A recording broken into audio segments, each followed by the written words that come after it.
ಮಕ್ಕಳ ನಾವೆಲ್ಲ ಇನ್ವರ್ಸ್ ಟ್ರಿಗ್ನಮೆಟ್ರಿಕ್ ಫಂಕ್ಷನ್ನ ನೋಡ್ತಾ ಇದ್ದೀವಿ, ಗಮನಿಸ್ತಾ ಇದ್ದೀವಿ. ಎಲ್ಲ bijective functions inverse function exist ಆಗುತ್ತೆ ಅಂತ ತಿಳ್ಕೊಂಡ್ವಿ. ಎಲ್ಲ ಟ್ರಿಗ್ನಮೆಟ್ರಿಕ್ ಫಂಕ್ಷನ್ಸು ಪೀರಿಯಾಡಿಕ್ ಫಂಕ್ಷನ್ಸ್ ಆಗೋದ್ರಿಂದ ಅಲ್ಲಿ ಬೈಜೆಕ್ಟಿವ್ ಆಗೋದಿಲ್ಲ, ಅದರಿಂದ ಇನ್ವರ್ಸ್ ಎಕ್ಸಿಸ್ಟ್ ಆಗೋದಿಲ್ಲ. ಆದರೆ ಎಲ್ಲ ಟ್ರಿಗ್ನಮೆಟ್ರಿಕ್ ಫಂಕ್ಷನ್ಸನ್ನು ರಿಸ್ಟ್ರಿಕ್ಷನ್ ಮಾಡಿದರೆ, ಡೊಮೈನ್ ಆ್ಯಂಡ್ ರೇಂಜ್ನ ರಿಸ್ಟ್ರಿಕ್ಷನ್ ಮಾಡಿದರೆ ಅದು ಬೈಜೆಕ್ಟಿವ್ ಆಗುತ್ತೆ, ಆಗ ಇನ್ವರ್ಸ್ ಎಕ್ಸಿಸ್ಟ್ ಆಗುತ್ತೆ.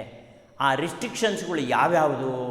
ಸೈನ್ ಇನ್ವರ್ಸ್ಗೆ ಯಾವುದು, ಡೊಮೈನ್ ಏನಿರಬೇಕು, ರೇಂಜ್ ಏನಿರಬೇಕು, ಹಾಗೆ ಕಾಸ್ ಇನ್ವರ್ಸ್ಗೆ ಯಾವುದಿರಬೇಕು, ಟ್ಯಾನ್ ಇನ್ವರ್ಸ್ಗೆ ಯಾವುದಿರಬೇಕು, ಸೀಕೆಂಟ್ ಇನ್ವರ್ಸ್ಗೆ ಯಾವುದಿರಬೇಕು, ಇದೆಲ್ಲ ತಿಳ್ಕೊಂಡಿದ್ದೀವಿ. ಈಗ ಸೀಕೆಂಟಿಗೆ ಬರ್ತಾ ಇದ್ದೀನಿ. ಸೀಕೆಂಟ್ ಹೆಡಿಂಗ್ ಹಾಕ್ಕೊಳ್ಳಿ, ಸೀಕೆಂಟ್ ಇನ್ವರ್ಸ್ ಫಂಕ್ಷನ್. ಈ ಸೀಕೆಂಟ್ ಇನ್ವರ್ಸ್ ಫಂಕ್ಷನಿಗೆ ಬರೋಕ್ಕಿಂತ ಮುಂಚೆ ನಾವು secant bijective function, secant bijective, secant function ಅಂತ ಬರಿತೀನಿ. ಆದರೆ ಬೈಜೆಕ್ಟಿವೇ ತಗೊಳ್ಳೋದು ನಾನು. ಎಸ್, ಇಲ್ಲಿ when diagram ಹಾಕ್ಕೊಳ್ತೀವಿ.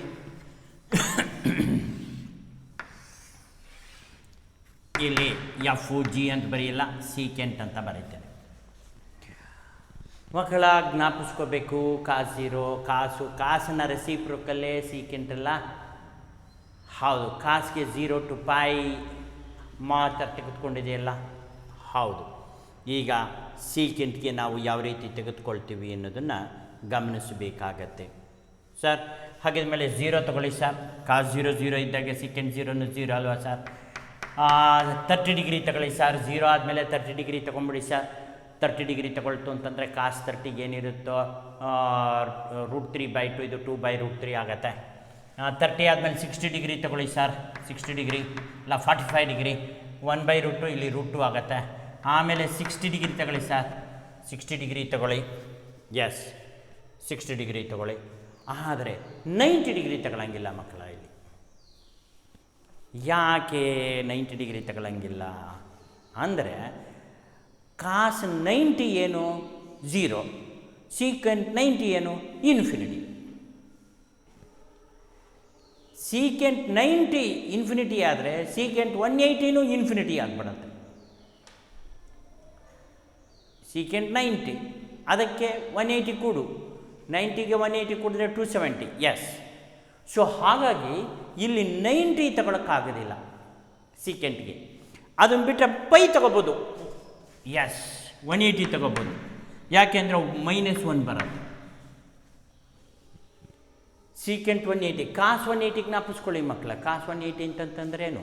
Cos 180 -0, second quadrant, sine positive, cos negative, no change, minus cos 0, -1 ಬರ್ಬೋದು. ಇಲ್ಲಿ 0ಗೆ 1 ಬರುತ್ತೆ, ಇದಕ್ಕೆ 2/√3 ಬರುತ್ತೆ, ಆಮೇಲೆ 2 ಬರುತ್ತೆ, √2 ಬರುತ್ತೆ, ಆಮೇಲೆ 2 ಬರುತ್ತೆ, ಆಮೇಲೆ -1 ಬರುತ್ತೆ. ಈಗ ಸೀಕೆಂಟ್ 0 1 ಕರೆಕ್ಟ್.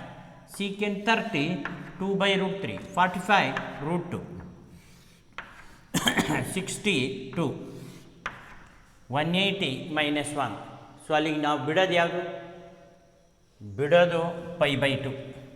ಹಾಗಿದ್ಮೇಲೆ ಡೊಮೈನ್ನ ಚೂಸ್ ಮಾಡೋದು ಹೆಂಗೆ ಚೂಸ್ ಮಾಡಬೇಕು? ಡೊಮೈನ್ ಚೂಸ್ ಮಾಡಬೇಕಾದ್ರೆ ಹ್ಯಾಕ್ ಚೂಸ್ ಮಾಡಬೇಕು sir?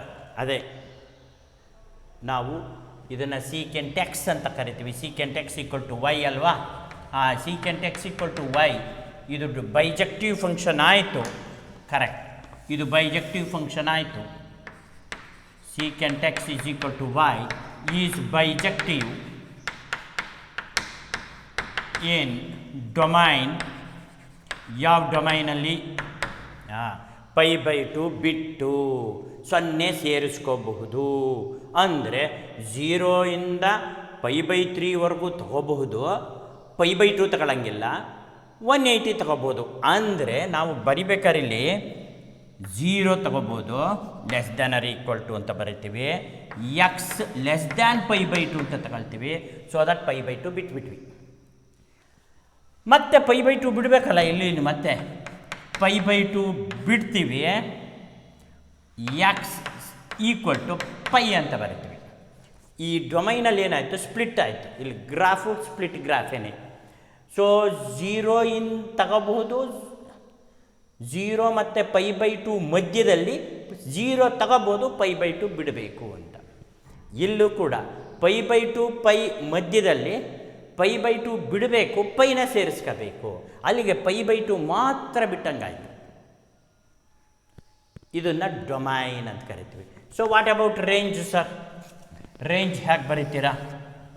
What about the range? ಇಲ್ಲಿ ರೇಂಜಲ್ಲೂ ಒಂದು ಬಿಡಬೇಕಲ್ಲ. S, infinity ಬಿಡಬೇಕಾಗತ್ತೆ. ಹೌದು, ಪಾಸಿಟಿವ್ ಇನ್ಫಿನಿಟಿ, ನೆಗೆಟಿವ್ ಇನ್ಫಿನಿಟಿ ಎರಡೂ ಬಿಡಬೇಕಾಗತ್ತೆ. -1 ತಗೋಬಹುದು. ಅದಕ್ಕೋಸ್ಕರ -infinity less than y less than or equal to -1 ತಗೋಬೋದು. ಹಾಗೆಯೇ 1 less than or equal to y less than infinity, positive infinity. ಇಲ್ಲಿ ನಾವೇನು ಮಾಡಿದ್ವಿ, ನೆಗೆಟಿವ್ ಇನ್ಫಿನಿಟಿ ಪಾಸಿಟಿವ್ ಇನ್ಫಿನಿಟಿನೂ ಬಿಟ್ವಿ ಅಲ್ವಾ? ಎಸ್, ಇದು ಈ ರೀತಿ ಡೊಮೈನು ರೇಂಜನ್ನು ನೀವು ಚೂಸ್ ಮಾಡೋದು. ಓಕೆ, ನಂತರ ಇದಕ್ಕೆ ಗ್ರಾಫ್ ಹೇಗೆ ಬರುತ್ತೆ ಅನ್ನೋದನ್ನು ಗಮನಿಸೋಣ. ಇದ್ರ ಗ್ರಾಫ್ ಡೊಮೈನಲ್ಲಿ ನಾವು ಓಕೆ ಪೈ ಮತ್ತು π/2 ಮಾರ್ಕಿಂಗ್ ಮಾಡ್ಕೊಳ್ತೀವಿ. ಎಕ್ಸ್ ಆ್ಯಕ್ಸಿಸ್ನಲ್ಲಿ π/2, ಪೈ ಮಧ್ಯದಲ್ಲಿ π/2, ಇದು ನೆಗೆಟಿವ್. ಇಲ್ಲಿ π/2 ಮತ್ತು ಪೈ ಮೇಲ್ಗಡೆ ಪಾಸಿಟಿವ್ 1 2 3 -1 -2 -3. ಮಕ್ಕಳ, ಈಗ ನೋಡಿ ಹೇಗೆ ತೆಗೆದುಕೊಳ್ತೀವಿ ಅಂತ ಹೇಳಿ. ಎಸ್ ಸರ್, 0 ಬಂದಾಗ 1 ಬಂದಿದೆ, 0 ಬಂದಾಗ 1 ಬಂದಿದೆ ಅಂದರೆ 1 ತಗೋಬೇಕು, ಇನ್ಫಿನಿಟಿ ಬಿಡಬೇಕು. 1 ತಗೋಬೇಕು, ಇನ್ಫಿನಿಟಿ ಬಿಡಬೇಕು. ಯಾಕೆಂದರೆ ಸೀಕೆಂಟ್ 90 ಇನ್ಫಿನಿಟಿ ಆಗತ್ತೆ. ಅದಕ್ಕೆ ನಾವೇನು ಮಾಡ್ತೀವಿ, ಇನ್ಫಿನಿಟಿಗೂ ಆಗತ್ತೆ ಅನ್ನೋದಕ್ಕೆ ಈ ರೀತಿ ಡಾಟ್ ಹಾಕ್ಕೊಂಡ್ಬಿಡ್ತೀವಿ. ಡಾಟ್ ಹಾಕ್ಕೊಂಡು ಅದು ಇನ್ಫಿನಿಟಿಗೆ ಹೋಗಿದೆ ಅಂತ ಅರ್ಥ. ಗ್ರಾಫಿನ ಸ್ಟೈಲ್ ಅಷ್ಟೇ. ಇನ್ಫಿನಿಟಿಗೆ ಹೋಗಿದೆ ಅಂದರೆ ಇದನ್ನು ಇಲ್ಲಿಗೆ ಸೇರಿಸ್ಕೊಂಡ್ಬಿಡ್ತೀವಿ. ಇಲ್ಲಿಗೆ ಸೇರಿಸ್ಕೊಳ್ತಾ ಅದ್ರ ಸೇರಿಸ್ಬಿಟ್ರೆ ಕೂಡ್ಕೊಂಡ್ಬಿಡುತ್ತಲ್ಲ, ಅದಕ್ಕೆ ಪಕ್ಕದಲ್ಲಿ ಹಿಂಗೆ ಬರ್ಕೊಂಡು ಹೀಗೆ ತಂದು ಇಲ್ಲಿಗೆ ನಿಲ್ಲಿಸ್ಕೊಳ್ತೀವಿ. ಇಲ್ಲೇನಾಯಿತು, 0,1 ಅಂತ ಬಂತು. 0 ಡಿಗ್ರಿ 1 ವ್ಯಾಲ್ಯೂ ಅಂದರೆ ಸೀಕೆಂಟ್ 0 ಈಸ್ 1 ಅಂತ ನೋಡಿ. ಗ್ರಾಫ್ ಆ ಥರ ಬಂತು. ಇದು ಇನ್ಫಿನಿಟಿ ಅಂತ ಅರ್ಥ ಮಕ್ಕಳ. ಇದ್ರ ಜೊತೆಗೆ ಪ್ಯಾರಲಾಗಿ ಹೀಗೆ ತಗೊಂಬಂದಿದ್ದೀವಿ, ಅದಕ್ಕೋಸ್ಕರ ಅದು ಇನ್ಫಿನಿಟಿ. ಇಲ್ಲಿ ಕರ್ವ್ ತಗೊಂಡಿದೆ ಸರ್. -1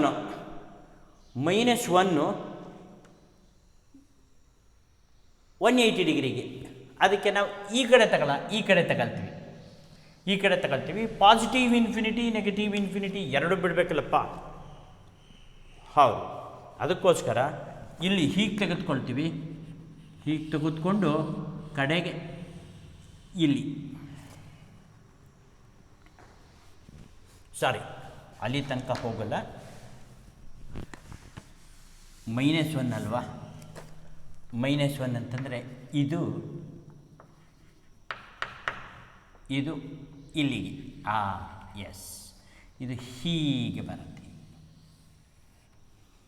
ಈ -1 ಇಲ್ಲಿಗೆ ಬರಬೇಕು, ಪೈ ಇಲ್ಲಿಗೆ ಬರಬೇಕು, ಪೈ ಇದನ್ನು ನಾವೇನಂತ ಕರಿತೀವಿ, π, -1 ಈ ರೀತಿ ಕರ್ವ್ ತಗೊಳುತ್ತೆ. ಪೈಗೆ ಜಾಯಿನ್ ಆಗಲ್ಲ, -1 ಹತ್ತಿರಕ್ಕೆ ಜಾಯಿನ್ ಆಗಲ್ಲ. ಪಾಯಿಂಟ್ ಮಾರ್ಕ್ ಮಾಡ್ಕೊಂಬಿಡಿ, ಹೀಗೆ ಬರೀ. This is secant function, bijective secant bijective function. ಇಲ್ಲಿ ಏನೋ secant x equal to y is bijective.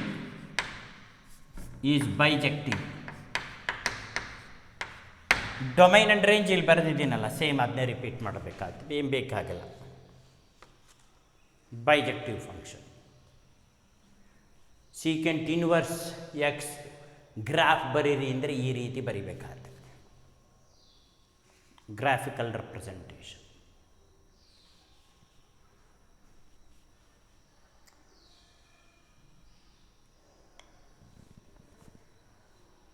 ಓಕೆನಾ? ನಿಧಾನಕ್ಕೆ ಬರ್ಕೊಳ್ಳಿ, ಗ್ರಾಫ್ ಕರೆಕ್ಟಾಗಿ ಬರ್ಕೊಳ್ಳಿ. ಯಾವತ್ತೂ ಅಷ್ಟೇ ಡೊಮೈನ್ ಎಕ್ಸ್ ಆ್ಯಕ್ಸಿಸಲ್ಲಿ ಇರುತ್ತೆ, ರೇಂಜು ವೈ ಆ್ಯಕ್ಸಿಸಲ್ಲಿ ಬರುತ್ತೆ.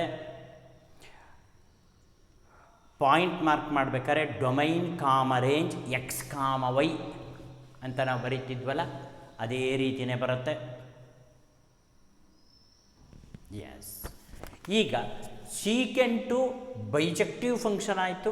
ಹಾಗಿದ್ಮೇಲೆ ಈ ರೇಂಜಲ್ಲೇ, ಈ ರಿಸ್ಟ್ರಿಕ್ಷನಲ್ಲೇ, ಈ ಕಂಡೀಷನಲ್ಲೇ, ಈ ಡೊಮೈನ್ ಆ್ಯಂಡ್ ರೇಂಜ್ನಲ್ಲಿ ಸೀಕೆಂಟ್ ಇನ್ವರ್ಸ್ ಎಕ್ಸಿಸ್ಟ್ ಆಗುತ್ತೆ ಅನ್ನೋದನ್ನು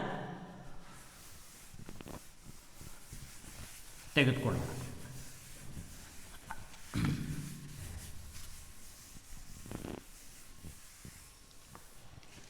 ಎಸ್. ಸೀಕೆಂಟ್ ಇನ್ವರ್ಸಿಗೆ ಸರ್ ಅದೇ ಬಿ ಟು ಎ ಅಂತ ಬರಿತೀವಿ, A to B, B to A, ಇದು ಸೀಕೆಂಟ್ ಇನ್ವರ್ಸ್. ಇಲ್ಲಿರೋದೆಲ್ಲ ಡೊಮೈನ್, ಇಲ್ಲಿರೋದೆಲ್ಲ ರೇಂಜ್. ಇಲ್ಲೇನಾಗತ್ತೆ ಅಂದರೆ ಡೊಮೈನ್ ಆ್ಯಂಡ್ ರೇಂಜ್ ಇಂಟರ್ಚೇಂಜ್ ಆಗುತ್ತೆ ಅಂತ ಹೇಳಿದ್ದೀವಿ. 1 2/√3 √2 2 -1 0 30 ಡಿಗ್ರಿ 45 ಡಿಗ್ರಿ 60 ಡಿಗ್ರಿ ಅಂದರೆ 35/3 180 ಅಂದರೆ ಪೈ. ಸೊ ಬೈಜೆಕ್ಟಿವ್ ಆಗೋಯ್ತು. ಎಸ್, ಸಾರಿ, ನೋಡಿ ಅದು ಇದು ಅಲ್ಲಿಗೆ ಹೋಯಿತು, ಇದು ಇಲ್ಲಿಗೆ ಹೋಯಿತು, ಇದು ಇಲ್ಲಿಗೆ ಹೋಯಿತು, ಇದು ಇಲ್ಲಿಗೆ ಹೋಯಿತು. ಎಸ್, ಹೀಗೆ secant inverse x is equal to y is bijective. secant bijective ಆದಮೇಲೆ secant inverse bijective ಅದೇ ಕಂಡೀಷನಲ್ಲಿ. ಆದರೆ ಡೊಮೈನ್ ಆ್ಯಂಡ್ ರೇಂಜ್ ಯಾವುದಾಗತ್ತೆ? ಡೊಮೈನ್ ಆ್ಯಂಡ್ ರೇಂಜ್ ಸರ್ ಇಲ್ಲಿ ಪಾಸಿಟಿವ್ ಇನ್ಫಿನಿಟಿ, ನೆಗೆಟಿವ್ ಇನ್ಫಿನಿಟಿ ಎರಡೂ ಇಲ್ಲ. ನೆಗೆಟಿವ್ ಇನ್ಫಿನಿಟಿ ತಗೊಳ್ಳಂಗಿಲ್ಲ. Less than x less than or equal to -1. ಹೌದು, ಹಾಗೆಯೇ 1 ತಗೋಬೇಕು. Less than or equal to x, positive infinity ತಗೊಳ್ಳಂಗಿಲ್ಲ. ಇದು ಡೊಮೈನ್. ರೇಂಜ್ ಏನಾಗುತ್ತೆ? π/2 ತಗೊಳ್ಳಂಗಿಲ್ಲ, π/2 ತಗೊಳ್ಳಂಗಿಲ್ಲ. ಹಾಗಾಗಿ 0 ತಗೋಬಹುದು. 0 less than or equal to x less than π/2. π/2 ಬಿಡಬೇಕು, ಅದಕ್ಕೋಸ್ಕರ ಅದಕ್ಕೆ π/2 less than x less than or equal to π ತಗೋಬೇಕು. Domain and range. ಹಾಗಿದ್ಮೇಲೆ ಇದಕ್ಕೆ ಗ್ರಾಫ್ ಹೇಗೆ ಬರುತ್ತೆ ಅಂತ ಚೆಕ್ ಮಾಡ್ಕೊಳ್ಳೋಣ. ಅಲ್ಲಿಗೆ ಸೀಕೆಂಟ್ ಇನ್ವರ್ಸ್ ಆಗತ್ತೆ. ಎಸ್, ಗ್ರಾಫ್ ಹಾಕ್ಬೇಕಾದ್ರೆ ಸೇಮ್ ಟೈಪ್ ಗ್ರಾಫ್ ಹಾಕ್ಕೊಳ್ತೀರಾ ಮಕ್ಕಳ. ಹೀಗೆ ಹಾಕ್ಕೊಂಡು ಇಲ್ಲಿ 0 ಇಟ್ಕೊಂಡು ಇತ್ತ ಕಡೆ ಇಲ್ಲಿ -1 -2 +1 +2 ಇಲ್ಲಿ ಮೇಲ್ಗಡೆ ಎರಡೇ ತಗೊಳ್ತೀವಿ. π/2 ಮತ್ತು pi positive, negative π/2 negative pi, ಹೀಗೆ ತೆಗೆದುಕೊಳ್ತೀವಿ. π/2ನಲ್ಲಿ ಇನ್ಫಿನಿಟಿ ಇರೋದ್ರಿಂದ π/2 ಹತ್ರ ಇನ್ಫಿನಿಟಿನ ನಾವು ಹಿಂಗೆ ಹಾಕ್ಕೊಂಡ್ಬಿಡ್ತೀವಿ. ಇಲ್ಲೂ ಅಷ್ಟೇ ಹೀಗೆ ಹಾಕ್ಕೊಂಡ್ಬಿಡ್ತೀವಿ. Okay, positive ತಗೊಳ್ಳಂಗಿಲ್ಲ. ಈಗ ನಾವು ಗ್ರಾಫ್ ಹಾಕ್ಕೊಳ್ಬೇಕು. ಯಾವ ರೀತಿ ಹಾಕೋದು? ಅದಕ್ಕೆ ಪಾಯಿಂಟ್ ಹೆಂಗೆ ಗುರುತು ಹಾಕ್ಕೊಳ್ಳೋದು? ಪೈಗೆ -1 -1. ಸೊ ಅಲ್ಲಿಗೆ -1 ಕಾಮಾ ಪೈ ಅನ್ನಬೇಕಾದ್ರೆ -1 ಇಲ್ಲಿದೆ, ಪೈ ಇಲ್ಲಿದೆ, ಇಲ್ಲಿಗೆ ಚುಕ್ಕೆ ಇಟ್ಕೋಬೇಕು. ಇದೇನಿದು? -1 ಕಾಮಾ ಪೈ ಅಂತಿದೆ ಅಲ್ವಾ? ಈಗ ನಾವು ಇನ್ಫಿನಿಟಿ ತಗೊಳ್ಳಂಗಿಲ್ವಲ್ಲ, ಅದಕ್ಕೋಸ್ಕರ ಇದನ್ನು ಈ ರೀತಿ ತಗೊಂಡು ಹೀಗೆ ತಂದು ಇಲ್ಲಿ ನಿಲ್ಲಿಸ್ಕೊಂಡ್ಬಿಡ್ತೀವಿ ಅಷ್ಟೇ. ಇದು ಇನ್ಫಿನಿಟಿ, ಈ ಕಡೆ ಇನ್ಫಿನಿಟಿ ತಗೊಳ್ಳಂಗಿಲ್ಲ, -ಇನ್ಫಿನಿಟಿ ತಗೊಳ್ಳಂಗಿಲ್ಲ, ಅದಕ್ಕೆ ತಗೊಳ್ಳಿಲ್ಲ. ದೆನ್ ಮತ್ತೊಂದು 1 0ನಲ್ಲಿ 1 ಇದೆ ನೋಡಿ ಮಕ್ಕಳ. 0ನಲ್ಲಿ 1 1 ಕಾಮಾ 0 ಅಂದರೆ ಇದು 1 ಕಾಮಾ 0 ಇಲ್ಲಿ. ಆದರೆ ಪಾಸಿಟಿವ್ ಇನ್ಫಿನಿಟಿ ತಗೊಳಂಗಿಲ್ಲ ಅಂತಾರಲ್ಲ, ಅದಕ್ಕೆ ಹೀಗೆ ತಗೊಂಡು ಹೋಗ್ತೀವಿ. ಓಕೆ ಓಕೆ, ಈ ಪಾಯಿಂಟ್ ಈಸ್ 1,0. ಮೇಲಕ್ಕೂ ಹೋಗಲಿಲ್ಲ, ಕೆಳಕ್ಕೂ ಹೋಗಲಿಲ್ಲ. y coordinate is 0, x coordinate is +1. ಈ ರೀತಿ ತಗೊಂಡು ಹೋಗ್ತೀವಿ. This is about secant inverse.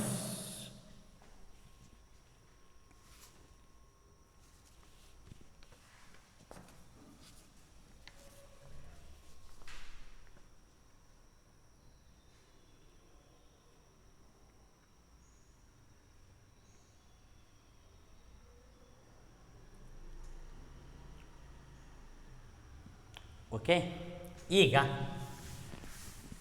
Cot inverse, last trigonometric function cot inverse function, cotangent inverse ಅಥವಾ cot inverse. Cot inverse function, inverse of cot function, ಈ ಥರ ಏನು ಬೇಕಾದ್ರೂ ಕರೀತಾರೆ. ಫಸ್ಟ್ ಸ್ಟೇಟ್ಗೆ ಕಾಟ್ ಫಂಕ್ಷನ್ ತಗೊಳ್ಳೋಣ ಸರ್. ಕಾಟ್ ಫಂಕ್ಷನಲ್ಲಿ ಒಂದು ವಿಚಾರ ತಿಳ್ಕೊಳ್ಳಿ. ಕಾಟ್ ಫಂಕ್ಷನ್ ಏನಪ್ಪ ಅಂದರೆ cot of minus theta is minus cot theta, ಗೊತ್ತಿರಬೇಕು ನಿಮಗೆ. ಟ್ಯಾನ್ ಆಫ್ ಮೈನಸ್ ತೀಟಾ, ಇಲ್ಲಿ sine of minus theta minus sine theta, cosecant of minus theta minus cosecant theta. ಟ್ಯಾನ್ಗೂ ಅದೇ ರೀತಿ tan of minus theta minus tan theta, cot of minus theta minus cot theta ಅಂತಲೇ ಬರ್ತದೆ. ಈ ವಿಚಾರ ನಿಮಗೆ ಗೊತ್ತಿರಬೇಕು. ಈಗ ಇಲ್ಲಿ ಯಾವ್ಯಾವ ಡೊಮೈನ್ನ ರೇಂಜನ್ನ ಫಿಕ್ಸ್ ಮಾಡ್ಕೊಳ್ತೀವಿ, ರಿಸ್ಟ್ರಿಕ್ಷನ್ ಯಾವುದು ಮಾಡಬೇಕಾಗತ್ತೆ, ಯಾವಾಗ ಬೈಜೆಕ್ಟಿವ್ ಆಗತ್ತೆ ಅಂಥೇಳಿ. ಮಕ್ಕಳ ಇಲ್ಲಿ ನಾವು ರೇಂಜು 0 ತಗೊಳ್ಳಲ್ಲ. ಟ್ಯಾನ್ 0 ಆದರೆ ಕಾಟ್ 0 ಏನಾಗುತ್ತೆ, ಇನ್ಫಿನಿಟಿ ಆಗೋಗುತ್ತೆ. ಹಾಗಿದ ಮೇಲೆ sir minus infinity plus infinity ತಗೊಳ್ಳಂಗಿಲ್ಲ, ಗ್ರಾಫಲ್ಲಿ ತಗೊಳ್ಳಂಗಿಲ್ಲ, ಡೊಮೈನಲ್ಲೂ ತಗೊಳ್ಳಂಗಿಲ್ಲ. ಸೊ ಹಾಗಾಗಿ ಅದನ್ನು ಬಿಟ್ಬಿಟ್ಟು 30 ಡಿಗ್ರಿ ತಗೋಬೋದು, 45 ಡಿಗ್ರಿ ತಗೋಬೋದು, 60 ಡಿಗ್ರಿ ತಗೋಬೋದು, 90 ಡಿಗ್ರಿ ತಗೋಬೋದು, 90 ಡಿಗ್ರಿ ತಗೋಬೋದು. ಎಸ್, 90 ಡಿಗ್ರಿ ತಗೋಬೋದು. ಯಾಕೆಂದರೆ tan 90 infinity, cot 90 1.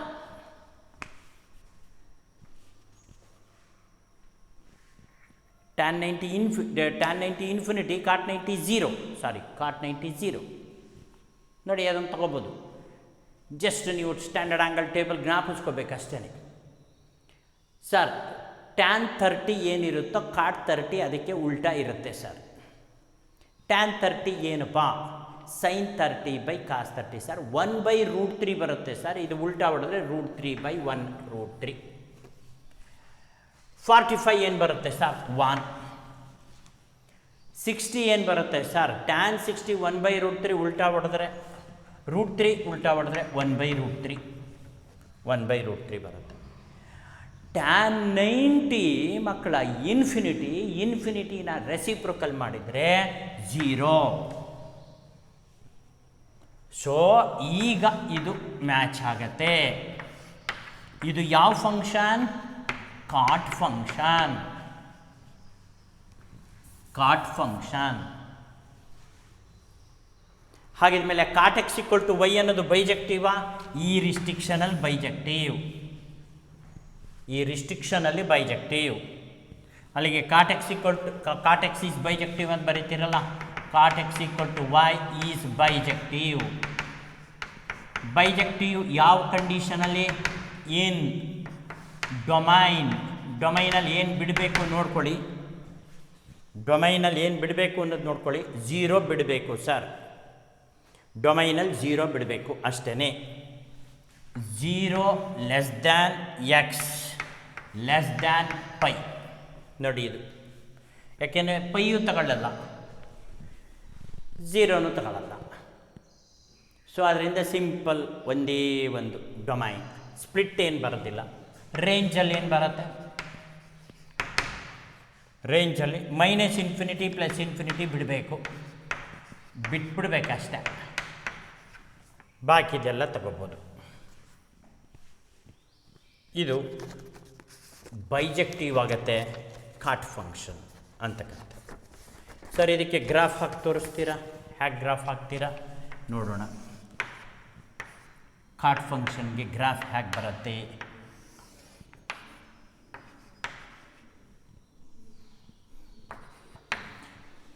X Axis ಮೇಲೆ ನಾವು π/2 ತೆಗೆದುಕೊಳ್ತೀವಿ, π ತೆಗೆದುಕೊಳ್ತೀವಿ ಪಾಸಿಟಿವ್, ನೆಗೆಟಿವ್ π/2, ನೆಗೆಟಿವ್ π ಹೀಗೆ ತೆಗೆದುಕೊಳ್ತೀವಿ. ಆಯಿತಾ? π/2 ಮತ್ತು ಪೈಯಲ್ಲಿ ಇನ್ಫಿನಿಟಿ ಅಲ್ವಾ ಮಕ್ಕಳ? ಹೌದು. ಸೊ ಅದರಿಂದ ಇನ್ಫಿನಿಟಿ ಬಿಡಬೇಕು, ಇಲ್ಲೂ ಇನ್ಫಿನಿಟಿ ಬಿಡಬೇಕು.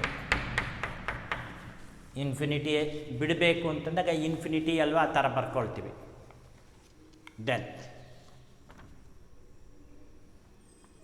ಸೊ ನಾವು ಗ್ರಾಫ್ ಹಾಕ್ಬೇಕಾದ್ರೆ ಏನು ಮಾಡ್ತೀವಿ, ಇನ್ಫಿನಿಟಿ ಅಂತಂದರೆ ಹೀಗೆ ತರಬೇಕು ಅಂತೇನಿಲ್ಲ, ಇಲ್ಲೂ ತರಬಹುದು.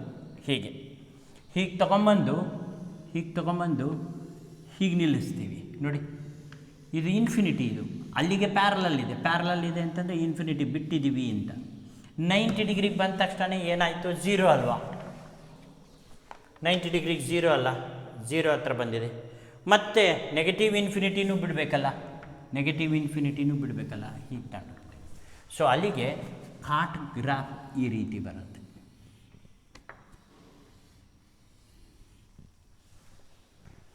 ಅಲ್ಲಿಗೆ π/2, 0 ಇದು ಪಾಯಿಂಟು. π/2, 0 ಇಲ್ಲಿ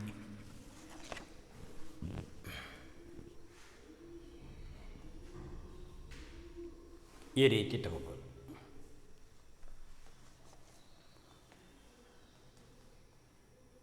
ಒಂದೇ ಗ್ರಾಫು ಸಾಕು ಇಲ್ಲಿ, ಯಾಕೆಂದರೆ ನೆಗೆಟಿವ್ ಬಗ್ಗೆ ನಾವು ತಗೊಂಡಿಲ್ವಲ್ಲ. ನೆಗೆಟಿವ್ ಬಗ್ಗೆ ತಗೊಳ್ಳೋದಿದ್ರು ತಗೋಬೋದು.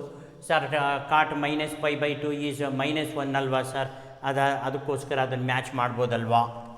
ಇದು 1, ಇದು 2, ಇದು -1, -2. ಕಾಟ್ -π/2 0ನೇ ಬರುತ್ತಲ್ವ ಸರ್, ಅದು ತಗೋಬೋದಲ್ವ ಅಂದರೆ ನೀನು ಅವಾಗ ಹೀಗೆ ಇದ್ರ ಪಕ್ಕದಲ್ಲಿ ಹಿಂಗಾಗಿ ಹೀಗೆ ತಂದು ಹಿಂಗೆ ಇನ್ಫಿನಿಟಿಗೆ ಹೀಗೆ ತಗೊಂಡೋಗ್ಬೇಕಾಯ್ತು. ಆಗ -π/2 0ನೇ ಅನ್ನೋದು.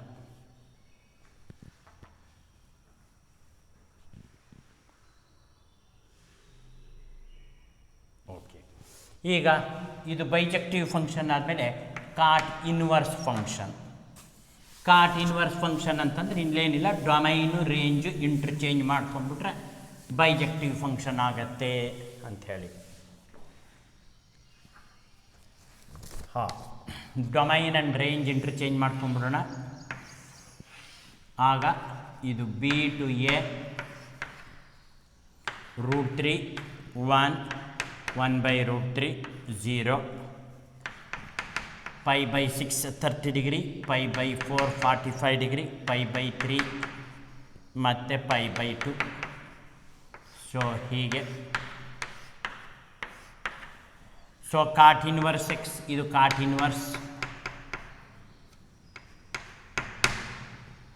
Inverse of x is equal to y ಅಂತ ಈಸ್ ಬೈಜೆಕ್ಟಿವ್.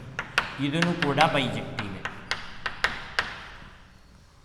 ಇನ್ ಡೊಮೈನ್ ಇಲ್ಲಿ ಡೊಮೈನ್ ಏನು ಬರುತ್ತೆ, ರೇಂಜ್ ಏನು ಬರುತ್ತೆ, ಇಂಟರ್ಚೇಂಜ್ ಆಗುತ್ತೆ. ಇದು ಡೊಮೈನ್ ಅಲ್ವಾ ಸರ್? -∞, x, ಲೆಸ್ ದ್ಯಾನ್ ∞ ಎರಡು ಬಿಡೋದು. ರೇಂಜು ನಾವು 0 ಬಿಡ್ತೀವಿ, 0 less than y less than π 180 ಬಿಡ್ತೀವಿ. Domain and range. ಮತ್ತು ಗ್ರಾಫು ಸರ್ ಅದ್ರ ಉಲ್ಟಾ ಹೊಡಿತದೆ ಅಷ್ಟೇ. ಅಲ್ಲಿ ಗ್ರಾಫ್ ಏನು ಬರೆದಿದ್ವಿ ಅದಕ್ಕೆ ರಿವರ್ಸ್ ಆಗಿ ಗ್ರಾಫ್ ಬರ್ಕೊಳ್ತೀವಿ ಅಷ್ಟೇ. ಓಕೆ, ಈಗ ಗ್ರಾಫ್ ಆ ಗ್ರಾಫ್ನೇ ತಿರುಗಿಸ್ಬಿಟ್ರೆ ಬಂದ್ಬಿಡುತ್ತೆ. ಇದು x ಡ್ಯಾಶ್ y ಡ್ಯಾಶ್, ಇದು ಆರಿಜಿನ್, ಇತ್ತ ಕಡೆ 1 2 -1 -2 0 π/2 π -π/2 π ಹತ್ರ ಇನ್ಫಿನಿಟಿ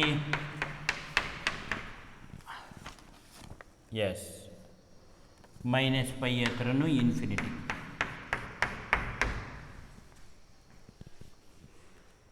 ಸೊ ಗ್ರಾಫ್ ಹಾಕ್ಬೇಕಾದ್ರೆ ನಾವೇನು ಮಾಡ್ತೀವಿ, ಇಲ್ಲಿಗೆ ತರ್ತೀವಲ್ವಾ.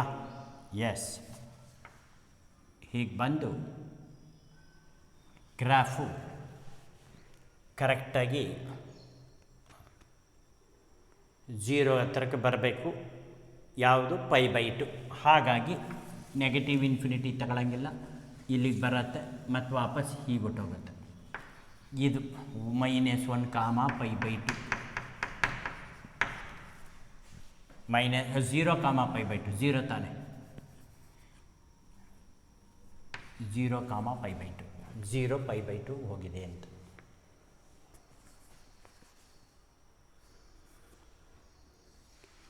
ಹಾಗೆ ಕೆಳಗಡೆನೂ ಕೂಡ ಬರೀಬಹುದು. ಸೇಮ್ ಟೈಪ್ ಹೀಗೆ ಹೋಗುತ್ತೆ ಅಷ್ಟೆ ಗ್ರಾಫ್. ಸೇಮ್ ಗ್ರಾಫೇ ಟ್ವಿಸ್ಟ್ ಟರ್ನ್ ಮಾಡಿದಾಗ, ಪೇಜ್ ತಿರುಗಿಸ್ಕೊಂಡಾಗ ಈ ರೀತಿ ಬರುತ್ತೆ. ಓಕೆ, ಸೊ ಅಲ್ಲಿಗೆ ಮಕ್ಕಳ ನಿಮಗೆ ಎಲ್ಲ ಇನ್ವರ್ಸ್ ಫಂಕ್ಷನ್ಸ್ಗಳು ಗೊತ್ತಾಯಿತು. ಡೊಮೈನ್ ಆ್ಯಂಡ್ ರೇಂಜ್ ಗೊತ್ತಾಯಿತು. ಈಗ ನಾವು ನೆಕ್ಸ್ಟ್ ಕ್ಲಾಸಲ್ಲಿ ಕಂಪ್ಯಾರಿಟಿವ್ ಸ್ಟಡಿ ಅಂತ ಮಾಡ್ತೀವಿ. ಕಂಪ್ಯಾರಿಟಿವ್ ಸ್ಟಡಿ ಅಂತಂತಂದರೆ ಒಂದು ಟೇಬಲ್ ಸೃಷ್ಟಿ ಮಾಡ್ಕೊಂಬಿಟ್ಟು ಯಾವ ಸೈನ್ ಇನ್ವರ್ಸ್ಗೆ ಡೊಮೈನ್ ಆ್ಯಂಡ್ ರೇಂಜ್ ಏನಿರುತ್ತೆ, ಕಾಸ್ ಇನ್ವರ್ಸ್ಗೆ ಡೊಮೈನ್ ಆ್ಯಂಡ್ ರೇಂಜ್ ಏನಿರುತ್ತೆ, ಟ್ಯಾನ್ ಇನ್ವರ್ಸ್ಗೆ ಡೊಮೈನ್ ಆ್ಯಂಡ್ ರೇಂಜ್ ಏನಿರುತ್ತೆ, ಇದನ್ನು ರಿಸ್ಟ್ರಿಕ್ಷನ್ಸ್ಗಳನ್ನು ನಾವು ನೆಕ್ಸ್ಟ್ ಕ್ಲಾಸಲ್ಲಿ ಗಮನಿಸ್ಬಿಟ್ಟು, ಗ್ರಾಫ್ನ ಅಷ್ಟು ಗ್ರಾಫು ಹಾಕಿ ನಾನೇನು ತೋರ್ಸೋಕ್ಕೆ ಹೋಗಲ್ಲ. ನೀವು ಸೈನ್ ಇನ್ವರ್ಸ್ ಗ್ರಾಫ್ನ ತಿರುಗಿಸಿದ್ರೆ ಕೊಸಿಕೆಂಟ್ ಇನ್ವರ್ಸ್ ಥರನೇ ಬರಬೇಕು, ನೋಡೋದಕ್ಕೆ ಒಂದೇ ಥರ ಸಿಮಿಟ್ರಿಕಲ್ಲಾಗಿ ಕಾಣಿಸುತ್ತೆ. ಓಕೆ ಮಕ್ಕಳ, ಹಾಗಾಗಿ ಗ್ರಾಫ್ನ ನಾನು ಕಂಪ್ಯಾರಿಸನ್ ಮಾಡಲಿಕ್ಕೆ ಹೋಗೋದಿಲ್ಲ. ಓನ್ಲಿ ಡೊಮೈನ್ ಆ್ಯಂಡ್ ರೇಂಜ್ ಮಾತ್ರ ನಾವು ಗಮನದಲ್ಲಿ ಇಟ್ಕೊಂಡು ನೆಕ್ಸ್ಟ್ ಕ್ಲಾಸ್ಗೆ ಹೊಟ್ಟೋಗ್ತೀವಿ. ಇದು detail introduction for inverse trigonometric function ಆಗುತ್ತೆ. ಇಲ್ಲಿಂದ ಮುಂದಕ್ಕೆ ಬರೋದೆಲ್ಲ ಫಾರ್ಮುಲಾಗಳು ಡಿರೈವೇಷನ್ ಮಾಡ್ಕೊಳ್ತೀವಿ. Sine inverse x = cosecant inverse of 1/x, cos inverse x = secant inverse of 1/x, tan inverse of x = cot inverse of 1/x. ಇದನ್ನೆಲ್ಲ ಪ್ರೂವ್ ಮಾಡ್ತೀವಿ. ಇನ್ನು ವೆರೈಟೀಸ್ ಆಫ್ ಪ್ರಾಬ್ಲಮ್ಸ್ಗಳನ್ನು ಕೂಡ ಮಾಡ್ಕೊಳ್ತೀವಿ.